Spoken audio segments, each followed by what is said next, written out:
Are you ready to paint a little lamb with some detail? I'm about to show you my process. Let's begin. The supplies you'll need are a graphite pencil, watercolor pencils, paint brushes, white gouache, a fine tip black pen, a cloth or a paper towel, and a water cup. We're going to start our little lamb illustration with a light pencil drawing. Think about the parts of the lamb you'd like to feature and then do a little research to find an image that fits your vision. You can look in field guides, National Geographic, a quick internet search, or you can download my exact line drawing and follow along with me. It's best to use watercolor paper or a multimedia paper with some thickness to it, because we're working with water. Go ahead and pause me now if you have to.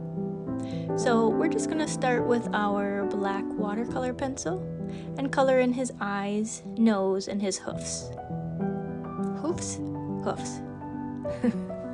Honestly, this is just to give our painting some immediate interest. It's kind of like a little win up front.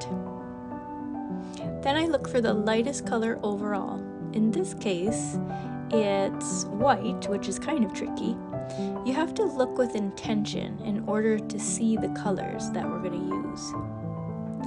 I see a light tan and a light gray, maybe even a little mauve in the shadows on his chest.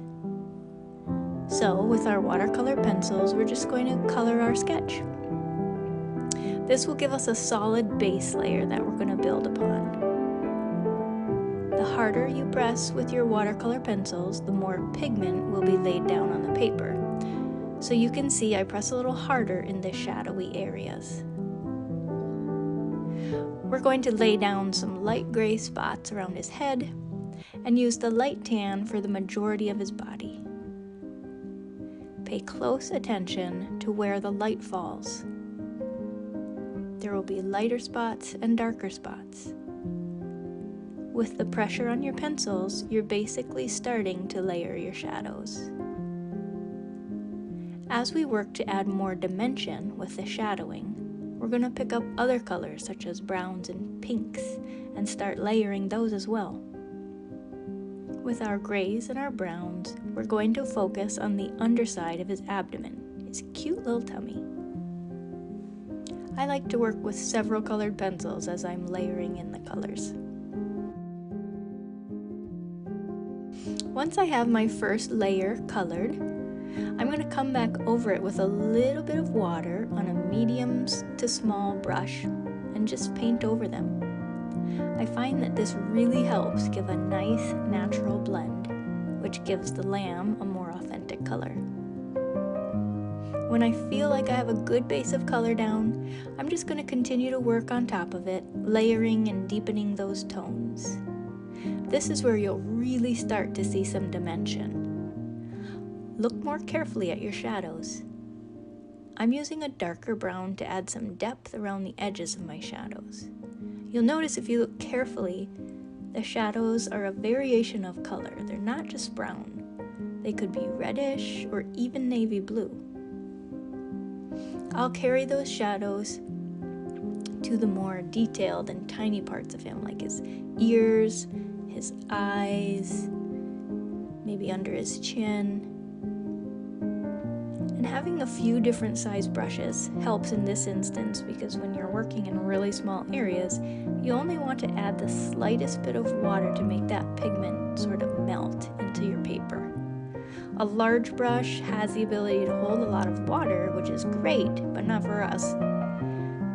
We just want a little bit of water. Once I'm happy with my shadows, I'm jumping to my favorite part, which is the highlights. Just a little bit goes a long way in making the subject come alive. In this case, I want to add a touch of white highlights on his head, specifically to the top of his eyeballs and the underside of his abdomen. This helps to create more dimension. For this, you'll need your white gouache. I put a small squeeze on my paint palette and with a small wet brush, mix a bit of the pigment with the water. The more water you use, the less opaque the white will be. It's really easy to work with, so if you feel you've not used enough, just add another layer. You might have to wait till it dries, but that's not a problem. And if you feel like you've used too much pigment, just add some water, which will help to fade it out.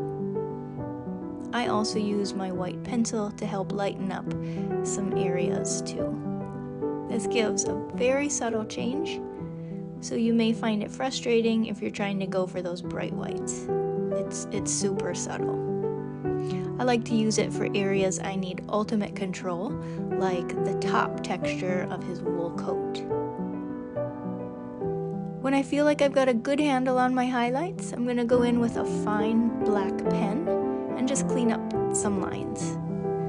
I'm not outlining my subject, I'm just helping to give some definition by adding some short, broken lines here and there. This is also the tool I choose to use when adding his eyes and other details on his head. To switch things up a little, you could use a very sharp colored pencil if you wish. Adding the black lines at this point in my illustration gives me a better sense of what other details I have yet to add. In this case, it helps me see that I need to pay more attention to his head in general. So I'm going to go back in with my darker shades and add a touch more color to deepen my shadows.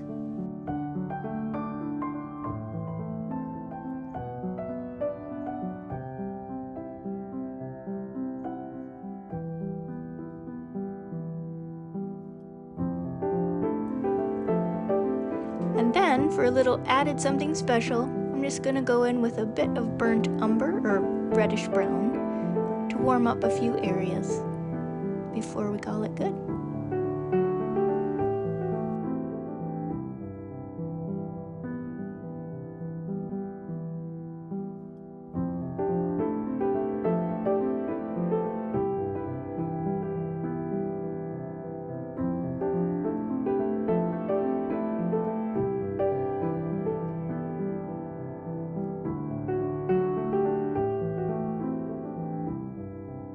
There. Now wouldn't you love to carry him home on your shoulders? I hope you enjoyed painting that little lamb with me.